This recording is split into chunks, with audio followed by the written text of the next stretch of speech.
Ethics, religion, medicine, husband, wives, a jury, lawyers, politicians, 19 judges, 30 trials, protesters, haters, supporters, news anchors, and the Pope. Welcome to Extraordinary Stories Podcast. Under scrutiny and facing death threats every day, Michael continues to visit Terri. Jodie, the new girlfriend that Michael found a few years ago, is sticking by his side, but Jodie's also receiving death threats and horrible media attention. They're having to check under their cars daily for bombs. They can't walk alone in the street for fear that they might be attacked. The death threats are coming in thick and fast, and yeah, okay, some of them might be just, silly death threats, but yeah, it just takes that one to action it and to see them dead. Of course, the fact that Michael is in a relationship, outside of Terri, is headline news. The cheek of this, right, the absolute cheek of it, is that the Schindlers come out publicly and they say, well, it just goes to show how little he cares for Terri. He's gone and found a new girlfriend. And I'd have to say again, I'm not taking sides in this, but that's pretty fucking shit of them. They told him, go and get a new girlfriend. They met Jodie at first, actually, and they were quite welcoming with her. And now, years later, they've decided to use it against him. And to use it in the media against him. He is so hated in the press, and nowhere does it mention that he's cared for Terri every day since this happened. Nowhere does it mention that Michael has explored every medical option to see if there is a way to heal Terri. Terry's parents by now, and this is just, I think, really irresponsible. They're now just on TV talking about how Michael is a monster. He's the monster husband and that they have to try and stop him. It gets really nasty now. It gets nasty. So this is now 2002, 12 years roughly after Terry's collapse, her heart attack. And the Schindlers go to court once more. Honestly, they should just have their own seat in court. They're there so often. I imagine that the Schindlers walk into court and everyone's like, oh, hello, it's the Schindlers. You were here yesterday, was it? Yes, I think so. Because they're there all the fucking time.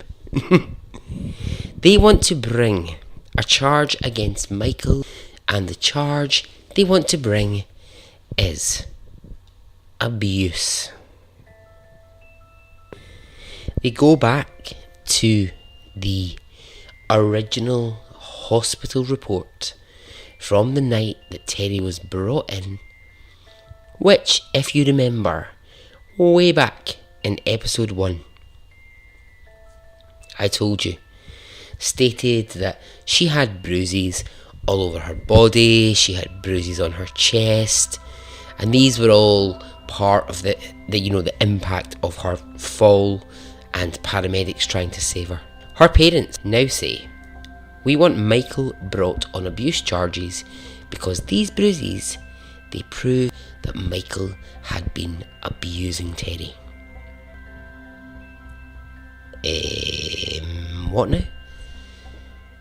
Sorry, what? The original report clearly stated the bruises were from her falling and from the work being done by doctors trying to save her life. But the Schindlers, they feel, no, that's not right.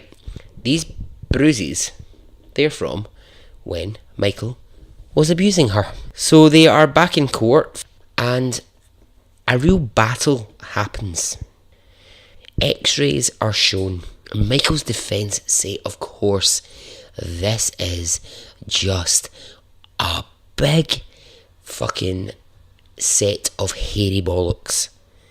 And the judge agrees. Well, I don't think he agrees with that statement. I don't think the judge actually taps his gavel and says, I declare this case a set of hairy bollocks.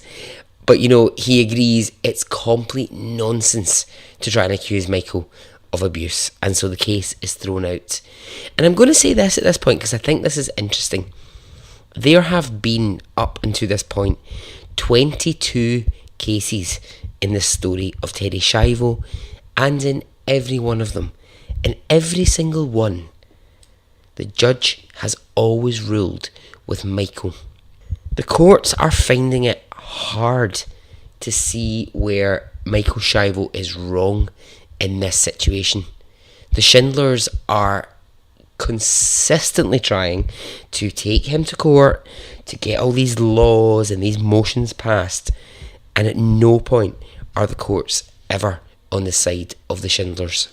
So how does this play out in the media? Well, maybe, I don't know, some of you Extraordinary Stories podcast listeners, you might remember this. This just plays out horribly for Michael. Although it's proven in court that he in no way ever abused Terri, the media goes wild.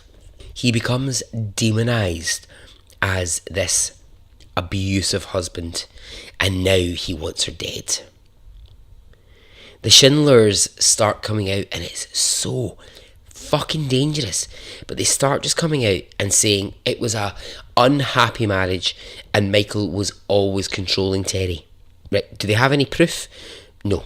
They say these things, and all of a sudden it's in the papers, it's headlines, it's what everyone's starting to believe. At one point they say Michael actually didn't call the ambulance when Terri had the heart attack. Instead, he waited 40 minutes knowing that her brain would be starved of oxygen. None of that is true. Not one bit of it. Absolute bullshit. Now, if we just stop for a second and consider the people involved. Robert and Mary Schindler. Now, they know Michael. They know him inside out. For fuck's sake, they lived with him for years. The three of them shared a home when this first happened to Terri. He is their son-in-law, and the almost insane levels of dedication that he's shown to Terri should tell them that Michael is not a bad guy in this situation. But now, here we are. They're telling the world that he abused their daughter. And I just wonder, it's one of those, I think you have to stop at it and look at the human bit of the story. I know that there are, they're now on such opposite sides, but it's got to the point where they just can't see each other in this whole mess anymore, and they cannot find a way forward. Robert and Mary, I can't imagine the toll that this is taking on them, but they're soldiering on day to day. Now, they do have support, and I don't mean here to offend anyone listening, but the fact is their support is coming from a lot of right-wing American organisations who are funding the fight for Terri. Between the churches who support the right to live and various right-wing organisations, they have hundreds of thousands of dollars coming in to an account for Terri. And I mean hundreds of thousands. That's how they are able to fund all of these lawsuits, all of these trips to court, the arguments back and forth. But also what's coming with it is not just financial support, it's visibility. It's their story is now being told worldwide. Images of the Schindlers crying on camera, begging that Terri's life be saved, are shown everywhere. Money is pouring in, and more protesters arrive. By now, "Let Terri live" is a slogan that you would be seeing on billboards, posters, t-shirts, stickers all across America. Images of Terri in her hospital bed are being shown everywhere. If you were a fucking alien, right, dropped onto this earth in that moment, you would know the Terri Schiavo story.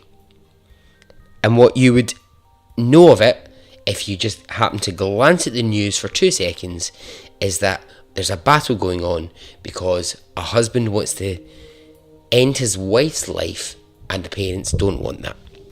Michael decides once again that Terry's feeding tube should be removed, and so it is. Terry's now been in the same state for 12 years, and Michael decides he finally wants it over. He wants that feeding tube removed, and he just wants Terry to die at this point. Doctors say, well, she'll probably live for a few days and then she'll just die naturally. Now, what do heart parents do? Of course, with the money they have and now the power of the right-wing parties, they raise a massive alarm. Within the courts and within 2 days, Terry's feeding tube is back in her and she lives on. Michael is now being entirely dwarfed by the Schindler family. So now enter into the story the governor of Florida, who was at that time Jeb Bush. Old Jeb himself, Jebby boy. Where does Jeb come from? Is it Jebediah? Is it? Jeb is it's not really a name you get an awful lot in Scotland. It's actually in Glasgow you'd say I jebbed on him, meaning I spat on him. So I don't know what its meanings are elsewhere, but yeah, Jeb generally tends to mean spit. So Jebediah, younger brother of George, he was the governor of Florida at the time. Guess how many letters, just guess, how many letters did Jeb Bush receive about Terri Schiavo? 27,000 letters. 27,000 letters asking him to keep Terri alive. Now, does Jeb Bush know the story of Terri Schiavo? He might have seen it passing on the news, but is he properly across the story? No. But pretty soon he has to be.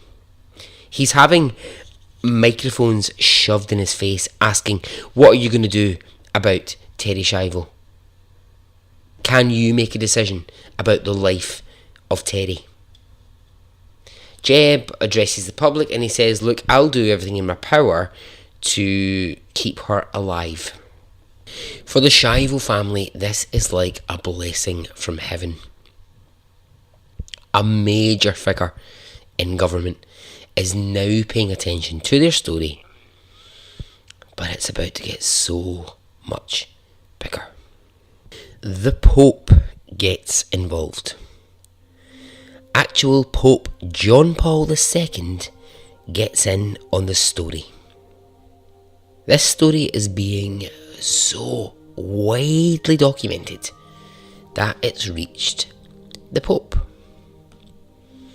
He speaks out and he says, in the case of Terri Schiavo, it is a human right to receive food and water, and no man has the authority to deny this of anyone. Can you imagine how much Michael Schiavo is hated at this point?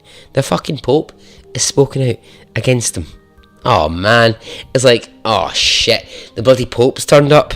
Oh, what a nightmare. That's a right bloody nightmare at that point. You're like, oh my god. Can we just understand the scale of this? This has gone from just being a family dealing with Terry's condition to now the actual Pope is involved. So what's happening back with Terri? Well, not much. Her feeding tube is back in and she remains in the same state. The thing that massively changes here is how the family begin to talk about Terri and describe her state. Now, I'm suspicious of this. I'm gonna throw on my Jessica Fletcher costume and be suspicious. The family of Terri, after all these years, we're now 13 years into the story. All these years of accepting her vegetative state, suddenly they change their tune on how they're describing Terri. They start saying, actually, Terri's fine. She has cognitive disabilities, but it's fine because actually you can recover from this. The family, they start to align Terri's condition with Down syndrome, which is just so fucking disrespectful. So disrespectful. But they start to say, well, no, she can make a full recovery. It's just a temporary brain disorder. And with the right treatment, this can be fixed. I mean, I'm sorry, but this is now 12, 13 years on. She has been in the same state since day one. And you know, I'll tell you what angers me here. And I know in my heart her family are grieving their child, but they're also now a part of something very, very right-wing, very religious, and they're being given all sorts of fucked up advice. There are hundreds of thousands of pounds going into their account. They have the Pope, they have Jed Bush on their side, and all of a sudden, after all these years, they change their mind about her condition. And, oh, actually, it's now just a cognitive disability, but she will recover. No, you are not doctors. No, you cannot say that. Just because the story has become this fucking huge and you have all these major figures playing in it, doesn't mean you can just change what the fucking diagnosis is. The diagnosis is what the diagnosis is. And you know this from every fucking story I've ever told. I would love to tell the story that Terri suddenly made a massive turnaround and her brain wasn't dead, but it is. That's the horrible reality of this fucking story, and she's actually the victim in all of this, right? She's the person that's in a horrible fucking condition, right? And I would wish it on nobody, but nobody has the right to then start trying to downsize what's actually going on in her brain just because suddenly the fucking Pope's got involved and Jed Bush has got involved. It doesn't matter. Doesn't matter that these people are involved. Her condition is her condition. And that's... I'm not being heartless when I say that. It just fucking is what it is. 40 plus doctors have looked at Terri. We're 25 court visits down the road. And the family decide they're going to suddenly now not say, oh, she's in a permanent vegetative state anymore. We're just going to call it something else. And I know that they are grieving. And I know that this is also so much bigger than them. That's also what annoys me at this point in the story. It's also way out of their control. This is kind of what they wanted. Like, they wanted to fight Michael for guardianship, but now how they've done that is they've actually raised such a massive circus around it that the fucking world's media is looking at this case, and now they're suddenly changing their tune about what's actually going on in Terri's brain. They're saying things publicly like, we're being told by doctors that her feeding tube shouldn't be removed because just another few procedures and Terri will make a full recovery. No, she won't. No, she won't. You've been told this for 12 years. They're being preyed on. I get that. I get that they're being preyed on. I know that. And it's also denial. And I also get that. And I hear this. I hear it in their fucking way that they talk in interviews. They don't want to let their daughter die. I get it. I understand that. And it's so hard. But, it's just... In their pursuit of not wanting her to die, they're literally dragging a man down who is actually doing the best that he can, and they've managed to create an entire circus around this. The Schindlers, they start to hear a word in relation to Terri's case, and they attach to this word.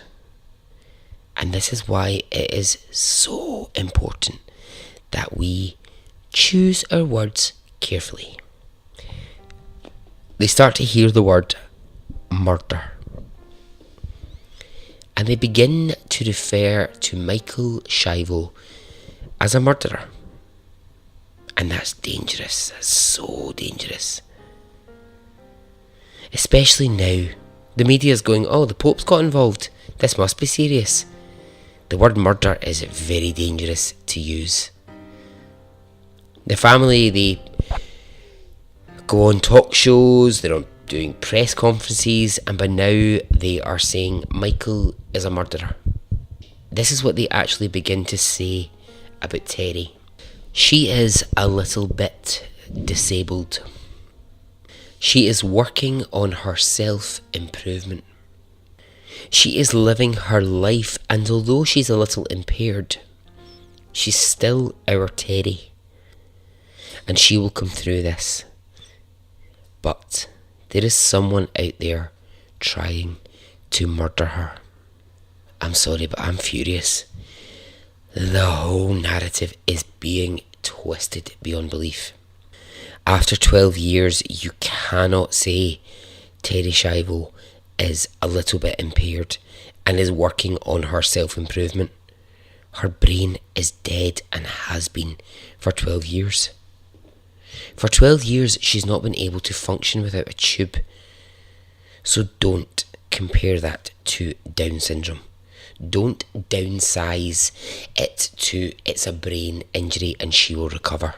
To go back to grief, yes, I know people will say, and I agree with this and I can see this, the family are probably so deep in their grief that they can't really see the truth that's in front of them.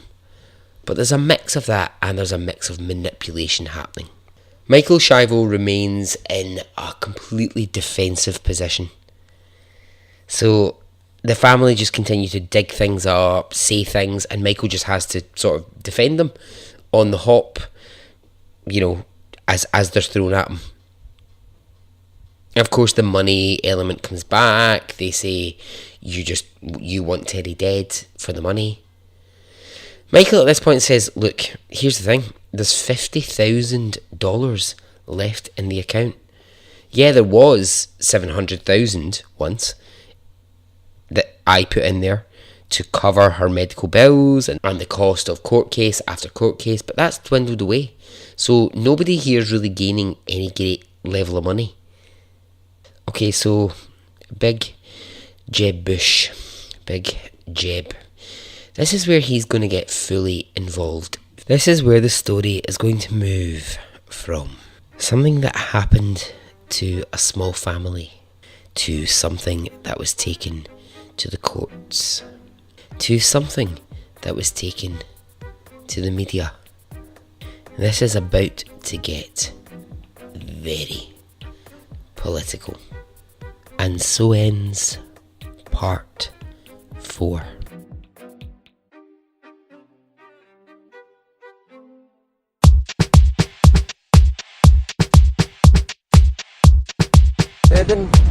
it didn't affect me really one way or the other.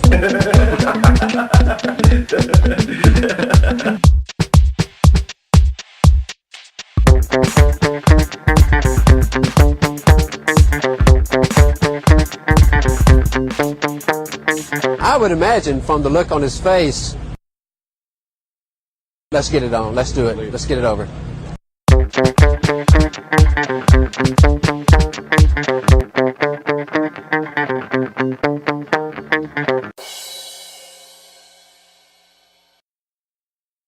Let's get it on, let's do it, let's get it over.